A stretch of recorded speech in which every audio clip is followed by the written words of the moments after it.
तो भाई बस अभी सोने ही जा रहा था, तो मैंने सोचा पहले आप लोगों से बात कर लिया जाए। टाइम 12 बज चुके हैं, पर मेरे को लगा पहले आप लोगों से बात किया जाए, फिर सोया जाए। क्योंकि आज 2-4 चीज़ें ऐसी हुई ना जो आपको बताना बहुत ज़रूरी है।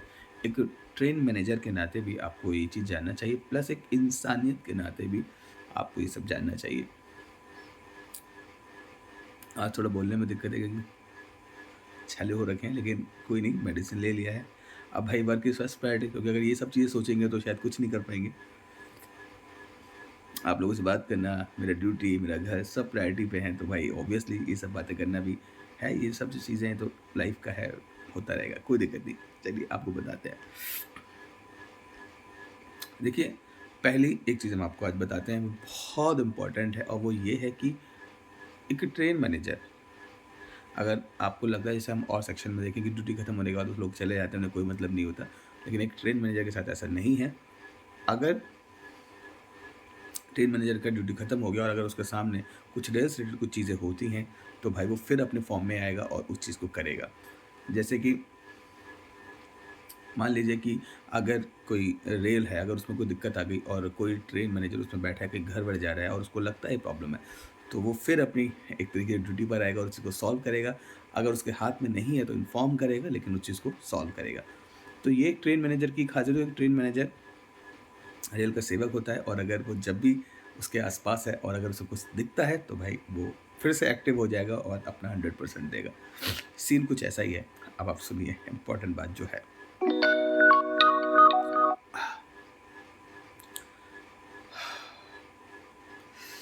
थोड़ा दर्द हो रहा है। लेकिन चलिए कोई नहीं, बात करते हैं। हुआ क्या कि आज मैं जीएमसी से आ रहा था। मैं और एक हमारे गार्ड साहब हैं नागेंद्र बहादुर। तो हम लोग आ रहे थे, उनका बीसीएन था, मेरा एचएल था, एमजीपीजे था, ऑक्सन। तो वो इटावा में चेंज हो गया। इटावा से वो ब्रांच के थ्रू होता वो जाएगा अपने डेस्टिनेशन पे, कोई दिक्कत नहीं। तो इटावा में हमारी गाड़ी चेंज हुई। इटावा में नागेंद्र बहादुर जी की भी गाड़ी चेंज हुई। हम दोनों को महानंदा पकड़ना था और महानंदा से हमको टूंडला जाना था।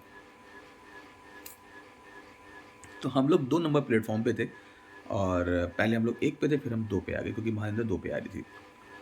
अब हम 2 नंबर प्लेटफ़ॉर्म पे थे, हम गाड़ी का वेट कर रहे थे, गाड़ी आए और हम लोग जाएँ।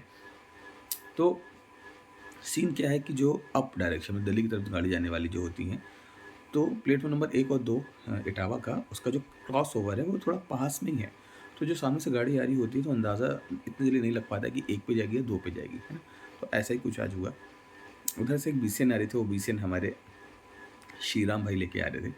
तो हम लोग वहीं खड़े थे, तभी क्या हुआ कि कुछ लोग होते हैं ना जो फुट ओवर ब्रिज यूज़ नहीं करते हैं। वो लोग क्या करते हैं कि जल्दी से शॉर्टकट के चक्कर में ऐसे ही आ जाते हैं और वही हुआ। एक बंदा अपनी पूरी फैमिली को लेके कूद पड़ा और 2 नंबर प्लेटफ़ॉर्म पे जाना था क्योंकि उसको ही महानदा पकड़नी थी। लेकिन उसने ये नहीं देखा कि सामने से गाड़ी आ रही है। हम लोगों ने हल्ला मचाना शुरू किया, लेकिन वो कुछ नहीं सूझ रहा था। वो बस उतार रहा था और बच्चों को और सामान को आगे लेके बढ़ रहा था। हमको लगा कि गाड़ी 2 नंबर पे आ रही है।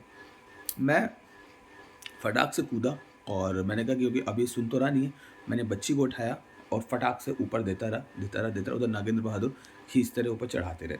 सामान भी था, लेडीज़ भी थी, तो हम लोग करने लगे। इतनी ही देर में क्या हुआ, उस गाड़ी ने अपना रुख चेंज करके प्लेटफ़ॉर्म नंबर 1 की ओर बढ़ने लगी। अब कुछ लोग 1 नंबर पे भी थे और भी उतर रहे थे। अब यहाँ पे डिसीज़न देखिए, 2 नंबर के लोगों को ऊपर कर रहे हैं, 1 नंबर पे पब्लिक खड़ी हुई है, गाड़ी 1 नंबर पे बढ़ रही है। उस टाइम हम लोग क्या करते? समझ में नहीं आया, हमने पकड़ा और खींचा दोनों प्लेटफ़ॉर्म पे क्योंकि वो बस ऐसे-ऐसे करके लिया और फटाक से नागेंद्र बहादुर भैया ने उसको खींचा ऊपर और जो लोग उतर रहे थे, उनको वहीं डाँटा तो कुछ लोगों ने उनको ऊपर खींच लिया 1 नंबर पे और बाकी लोगों को वहीं पे चिल्ला के उधर ख़त्म कर दिया और बाकी हम लोगों ने जो 1 नंबर पे थे, खींच के 2 नंबर पे ले लिया और 2 नंबर से 2 नंबर प्लेटफ़ॉर्म पे ले लिया। इस तरीके से आज एक बड़ा हादसा होने से बचा। अगर सच में अगर हम लोग नहीं होते या कुछ भी होता तो क्या होता है ना, कभी-कभी जब सामने से देखते हैं ना खतरा तो इंसान घबरा जाता है और उस घबराने की स्थिति में वो फिर डिसीज़न नहीं ले पाता और एक हादसा होने से मतलब एक हादसा हो जाता है। लेकिन आज ऐसा नहीं हुआ। आज तो ये था, अपन लोगों का ड्यूटी खत्म हो चुका था, है ना? हम लोग स्पेयर जा रहे थे। लेकिन फिर भी ये चीज़ हमने देखा और एक ट्रेन मैनेजर के नाते, एक रेल सेवक के नाते ये हमारी प्रायोरिटी थी। हमें उनका हेल्प करना था, उन्हें बचाना था और वो हमने किया। तो एक ट्रेन मैनेजर के लिए बहुत इम्पोर्टेंट होता है कि अगर कभी उसके सामने ऐसा कुछ हो तो भाई सब कुछ भूले और अपनी ड्यूटी को फिर से एक तरीके से एक्टिव हो और अपना कर्तव्य निभाए। तो ये एक ट्रेन मैनेजर के लिए बहुत इम्पोर्टेंट है भाई। अब आप ज़्यादा बात नहीं करेंगे यार भाई, टाइम भी हो रहा है, दर्द भी हो रहा है। अब सोएँगे तो बस यही है, बस 2 इम्पोर्टेंट बातें हैं। कभी भी अगर आप आते हैं तो हमेशा फुट ओवर ब्रिज यूज़ करें, मतलब एक आम जनता या फिर एक ट्रेन मैनेजर ही अपनी फैमिली के साथ आ रहा है या और भी लोग, हमेशा फुट ओवर ब्रिज करें, शॉर्टकट के चक्कर में ना पड़ें क्योंकि शॉर्टकट के चक्कर में कुछ भी हो सकता है। और दूसरा, एक वर्किंग एम्प्लॉय के नाते, एक रेल एम्प्लॉय के नाते, एक गार्ड साहब के नाते, एक ट्रेन मैनेजर के नाते हमारी कर्तव्य बनता है, अगर हम ड्यूटी पर हैं या ड्यूटी पर नहीं हैं, कि अगर हमारे सामने कुछ ऐसा हो रहा है जहाँ हमें लगता है हमारी ज़रूरत है तो वो फिर से एक्टिव हो और उस चीज़ को करें। ये एक सच्चे रेल सेवक की निशानी है, ये एक सच्चे ट्रेन मैनेजर की निशानी है और एक अच्छे इंसान की इंसानियत है, इंसान की निशानी। बस।